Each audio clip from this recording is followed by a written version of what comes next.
Hello guys, आप सभी का स्वागत हमारे एक नई वीडियो में। तो आज के इस वीडियो में हम लोग क्लास 9th का chapter number 2 is matter around us pure, मतलब कि इसका ये मतलब है कि हमारे आसपास जो मैटर है वो प्योर है या नहीं, यही है इस चैप्टर का मतलब।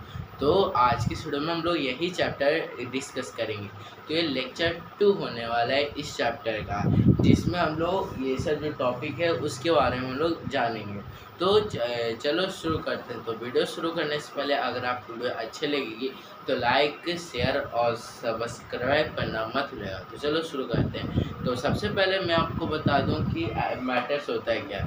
मैटर ऐसा जो भी चीज़ जो स्पेस को ऑक्यूपाइज करता है, मतलब कि जो स्पेस ऑक्यूपाइज करता है। जैसे कि ये है पेन, इस पेन इतना इस एरिया को ऑक्यूपाई किया इतना, मतलब कि जो स्पेस है उसमें ये कुछ एरिया ऑक्यूपाइज किया। फिर ये बोर्ड है, मैं यहाँ पे खड़ा हूँ, वो कुछ एरिया ऑक्यूपाइज किया। फिर ये घर, ये सब जो कैमरा है उससे तो कुछ ना कुछ ऑक्यूपाइज किया है स्पेस को। इसी को हम लोग क्या बोलते हैं, मैटर्स। तो मैं फिर से बता दूं, मैटर्स है anything which occupies space and have mass. Mass मतलब कि उसका कुछ वैल्यू हो, मतलब कि मास हो, उसका कुछ वजन हो। जैसे कि ये कितना है, ये कुछ ग्राम का वजन क्या हो, मतलब इसका वजन बोल रहा हूँ मैं, मतलब मास ऑक्यूपाइज किया है, बस इतना समझिएगा। तो आई होप आपको समझ में आएगा। तो मैटर्स क्या होते हैं, वो पार्टिकल से मिलकर बने रहते हैं, एटम्स, मॉलिक्यूल्स और आयन से। तो हम लोग आज की वीडियो में जानेंगे प्योर सब्सटेंस के बारे में कि प्योर सब्सटेंस होता है क्या, impure substance, metal, non metal. तो आई होप आपको समझ में आएगा, एक ओवरव्यू मिल गया कि इस चैप्टर में हम लोग पढ़ेंगे क्या। चलो शुरू करते हैं। तो सबसे पहले मैं आपसे पूछता हूँ कि जब आप कहीं पे दूध लाने जाते होगे तो क्या आपको पूरा विश्वास रहता है कि हाँ, कि खाली गया, भैंस का दूध निकाला और फिर हमको डायरेक्ट दे दिया? ऐसा नहीं होता है ना, आपको इतना पूरा विश्वास नहीं होता। अगर वो नहीं भी मिलाता होगा पानी, फिर भी आपको लगता होगा कि हाँ पानी मिलाता है, तो आपको ये शक हो जाता है कि प्योर है कि इम्प्योर। तो प्योर है कि नहीं, इस जानने के लिए आप क्या करोगे, पहले उसके पास चला जाओगे कि जब गारेगा तो तुरंत दे देगा। पर कुछ जो लोग होते हैं ना, वो बहुत ही चालाक निकलते हैं। आप पहले आप देख रहे हो पूरा अच्छी तरह से, फिर भी आपके सामने पानी मिला देगा। तो वो मैं आपसे यही पूछना चाहता हूँ कि जो आप दूध पीते हो वो क्या प्योर है कि इम्प्योर है? ऐसे फेक भी आ गया तो हालांकि सभी लोग बोलेंगे कि इम्प्योर है। तो आप पूछ रहे होगे कि इम्प्योर कैसे है? मैं पूछ रहा हूँ क्योंकि उसमें पानी मिलाया हुआ रहता है। तो मैं आपको यही बस बताना चाहता हूँ कि जो प्योर सब्सटेंस होता है उसमें कोई भी मिलावट नहीं होता है, और इम्प्योर सब्सटेंस में मिलावट होता है। जैसे कि आप दूध लाए, आपका दूध में एक कुछ भी नहीं मिला हुआ है, खाली वो दूध है, तो आप क्या बोले कि हाँ ये शुद्ध दूध है, मतलब शुद्ध है क्या कि कोई छू रही है, मतलब क्या, ऐसे नहीं। तो उसमें पानी नहीं, मिलावटी दूध नहीं है। क्या बोलो, मिलावटी दूध नहीं है, ये है अच्छा दूध है, अच्छा दूध है, तो आप उसे पी लोगे। तो आपको क्या लगे कि हाँ ये प्योर दूध था, और वहीं पे इम्प्योर में कि हाँ पानी मिलाया हुआ है, तो वो भी आप पी लोगे, आपको क्या पता। तो इसी को प्योर और इम्प्योर कहते हैं, मतलब कि सेम काइंड, मतलब कि प्योर सब्सटेंस उसे कहते हैं कि कोई सा भी सब्सटेंस से जो है सेम काइंड ऑफ पार्टिकल से मिलकर बने रहते हैं, उसी को प्योर सब्सटेंस बोलते हैं। जो सब्सटेंस से सेम पार्टिकल से मिलकर नहीं बने रहते हैं, उसी को हम लोग इम्प्योर सब्सटेंस कहते हैं। तो आई होप आपको समझ में आएगा, दूध वाला स्टोरी आपको समझ में आएगा। तो यही है प्योर सब्सटेंस और इम्प्योर सब्सटेंस से। तो एग्जांपल आप पूछ रहे हो कि हाँ इसको केमिस्ट्री में क्या यूज़ है। तो केमिस्ट्री में यही यूज़ है कि बहुत सारे से केमिकल जो है कि वो इम्प्योर होते हैं, प्योर नहीं होते हैं। प्योर सब्सटेंस में क्या आ गया, गोल्ड आ गया।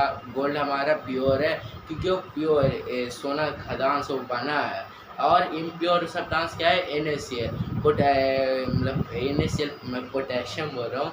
NaCl का मतलब सॉल्ट, जो कि आपका घर में नमक है वो है क्या, NaCl। और NaCl तो आप बोले NaCl क्या होता है, तो Na4 होता है सोडियम और Cl4 होता है क्लोराइड। तो ये मतलब कि दो एलिमेंट से मिलकर बने हो ना, तो क्या आप इसको प्योर बोलो, नहीं, ये इम्प्योर है।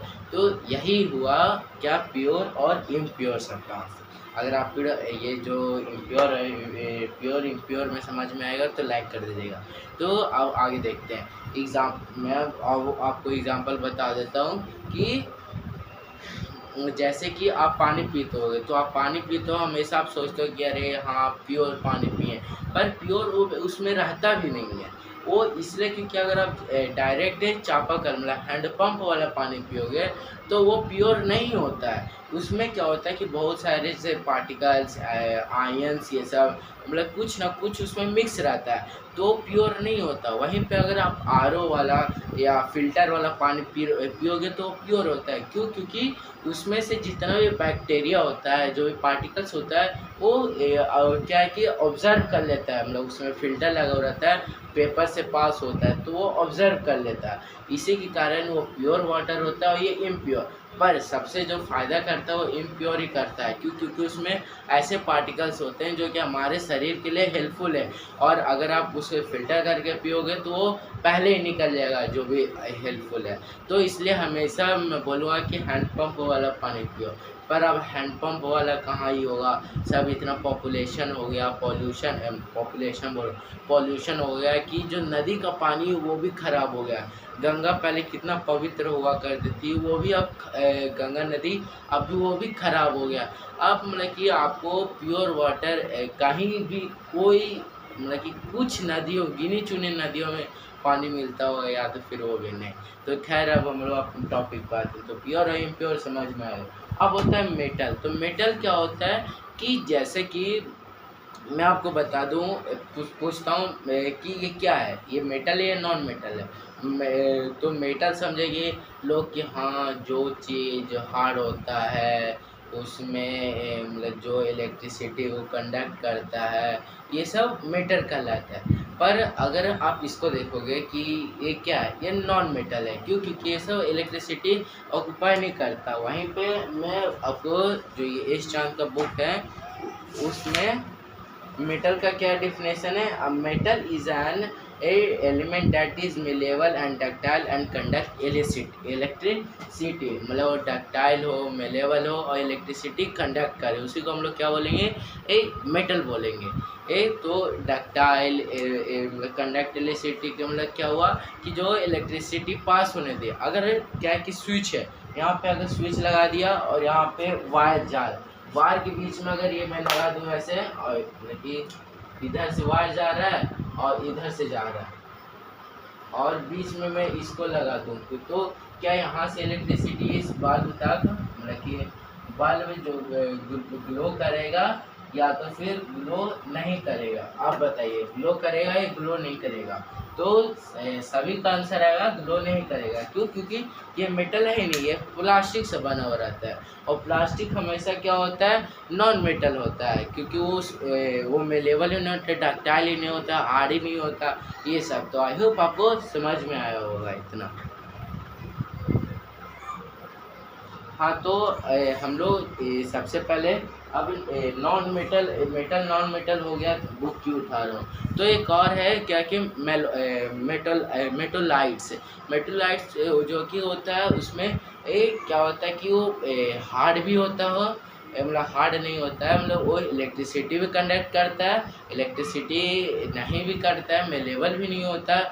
लेकिन जो ना मेटल हो वो ना, और ना नॉन मेटल हो, उसी को हम लोग क्या बोलते हैं, मेटोलाइट्स। आई होप आपको समझ में आया कि जो ना मेटल्स हो ना नॉन मेटल्स हो, उसी को हम लोग क्या बोलेंगे, मेटोलाइट्स। तो आई होप आपको समझ में आ गया होगा। तो आज की वीडियो में इतना ही। तो अगर आपको वीडियो अच्छी लगे तो लाइक और सब्सक्राइब करना मत भूलिएगा। Thanks for watching, bye bye. अगर आपको कुछ डाउट है तो याद से कमेंट बॉक्स में पूछ लीजिए। Thanks for watching, bye bye, happy new year. Sorry guys.